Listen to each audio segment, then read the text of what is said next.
Well, what's going on, guys? It's Cripple and Crunch here, and today I'm going to talk about the Halo Infinite flight. Now, I got invited to this. I got my email about 3 on, I think it was Wednesday morning, and I was absolutely ecstatic. I could not tell you how excited I was. And I just thought I'd make this quick video talking about how I thought it went and what I think it could improve on. So without any further ado, let's get into it. Now, I'm going to start out by being a negative bitch and talking about the things that I think it could improve on. So first, 朋友是一个坚韧不拔的纪录片。 Now, I think that it isn't a secret at this point that Halo Infinite, as it is right now, runs like arse, especially on PC. This is likely because it's a 3-month-old build and it's unoptimized, and this was a flight meant to find issues like this. That being said, this needs to be fixed. This isn't one of those bugs that can just be handled later on after launch. This is not Cyberpunk 2077. This is a mainstream, free-to-play Halo game, which is going to easily trump the figures of like Halo 3. So this is a very big problem that is going to be a big deal if it isn't fixed at launch. That's all I'm going to say on it, because other than that, for the most part, I think especially people on consoles had a pretty good time with this, which is what matters, even on Xbox One, which is great. Now, this isn't game-breaking by any means, but it's definitely a bit annoying having an RTX 2060 Super and only being able to play on high settings with 70 frames per second. So it's all down to optimization now, which I'm sure 343 can pull off. I'm not a dev, so I'm not going to act like I know what it's all about or what the process is. I just hope that it's fixed so that we can have a clean running game at launch for people who are even on like 900 series card or 700 series. So it's no big surprise that this game has a few game-breaking bugs. I'm not going to spend too much time on this segment because there aren't actually that many of them, but I'm just going to go through and list a few of them that I had. So without any further ado, let's go.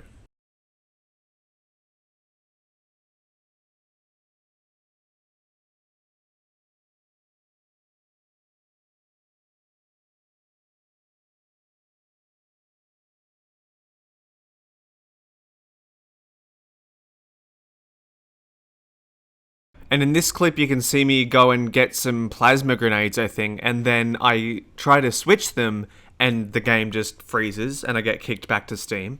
Oh, the game's bricked again, fuck. Okay, so you're gonna have to take my word for it for this one, but I've had my computer blue screen 3 times. In what, the 9 months that I've had it? 2 of those times have been in the last 6 days whilst I've had Halo Infinite. So I'm almost certain that it is because of Halo Infinite. I have had no prior trouble other than my extremely loaded KSP save. That's a story for another day, by the way, but I have reported all the problems that I've had to the Halo support site, so I'm just now I can only hope that they get fixed and that they're addressed before launch. Anyway, I'm sick of talking negative about this game because there is so many positive things about it, so let's get into that.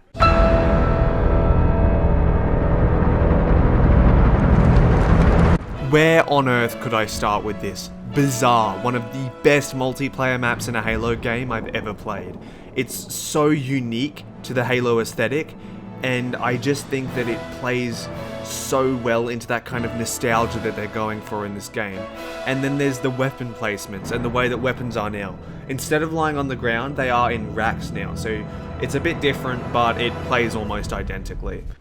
The power weapons now sit on a rack, or at least the kind of signature weapons of the map. So the Spanker, in the case of Bazaar, sit on this rack that's like, it's almost like it's a prize catch on top of this big kind of balcony on Bazaar, and it really helps you kind of grasp the magnitude, and it makes for a very interesting kind of journey to get that weapon, as you're having to fight in such an open area just to get it, only for a teammate to come in and swoop it, or even worse, an AI. Speaking of AI, the AI in this game are absolutely insane. They are probably the smartest AI of any Halo game, and it's not even a campaign. Now, in case you guys don't know, the way it's going to work is that if a teammate drops you out of your game and the game cannot find a suitable replacement or no one's willing to join, it will replace your teammate with an AI, which is a very CSGO way of going about things. But I mean, I guess it fits the model of the game. It is a free-to-play game just like CSGO, but unlike CSGO, you will be able to rely on these AI, as they are easily, as I've said earlier, the smartest that I've ever seen in a first-person shooter game. The only thing that I'm really worried about is that they become sentient and completely whip our asses as a species. That is a completely original joke that I did not just suddenly remember some news publication publishing.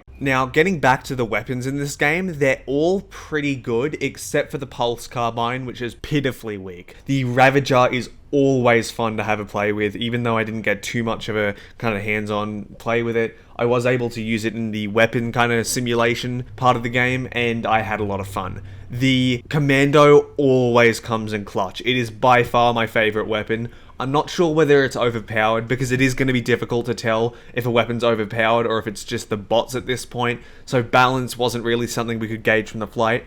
But the Commando is an incredibly powerful weapon that you can just spam fire at basically anything and you will get a kill at least once with it. The Bulldog's pretty cool, but a little underwhelming in my opinion. It is just a Halo shotgun that shoots a bit faster and reloads a lot faster.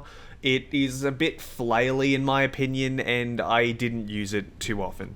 The Skewer is much the same. I absolutely loved it when I got to use it, but I only got about maybe 1 to 2 kills with it in my entire time of playing. It is a very difficult weapon to use, and it is quite flaily, and the reload's a bit slow for my taste. There's really only one more weapon that I want to talk about, and that's the Gravity Hammer. Now, the Gravity Hammer is only on one map, called Recharge, and it is quite a good weapon. It has a much longer range than the previous iterations of it, and it's good to see it back in mainline Halo again, where it was just a multiplayer weapon in Halo 5. But the swing time is absolutely ridiculous. Like, you'll swing it, and then it feels like it hangs there for like a second before any damage is actually dealt, and I can't tell you how many times I got super excited that I had the weapon, went in to kill a group of enemies, and I just stood there for a second with it, and I died, and I only got 1 or 2 kills. Although that could just be my fault as an incompetent Halo player. Moving on to abilities. Now, abilities are one of the best introductions in Halo Infinite, I think. Rather than having advanced mobility right off the bat, like in Halo 5, it is still there, but in a much more limited and refined way. So you now only have slide, clamber, and sprint as opposed to all the other buck-wild tactics you could play in Halo 5. And those other buck-wild tactics are used as power-ups. So I think that in many ways the grapple hook is a homage to the ground pound because of what you can do with it. That is a cool power-up. I used it only a few times, but the few times that I had it, it was a blast just flying across the map. It really was. Now, the drop shield is pretty cool as well, and I think it definitely has a good place in the sandbox. However, it was quite clunky, so I rarely ever used it. It seemed to be mostly AIs dropping it and using it. The threat detection sensor is a cool power-up, but it doesn't have very many use cases that I'm aware of. I think it is genuinely just faster to use your motion sensor most of the time. Because it's not like Siege where you can shoot through walls. It is a linear map. That might just be me and my own incompetence as a Halo player, but that's just my opinion. Oh boy, grenades. My favorite thing about Halo Infinite. No, I'm just kidding. Grenades in this game are a lot like the grenades in Halo CE. They are ludicrously overpowered, and the enemy bots seem to be absolutely in love with them.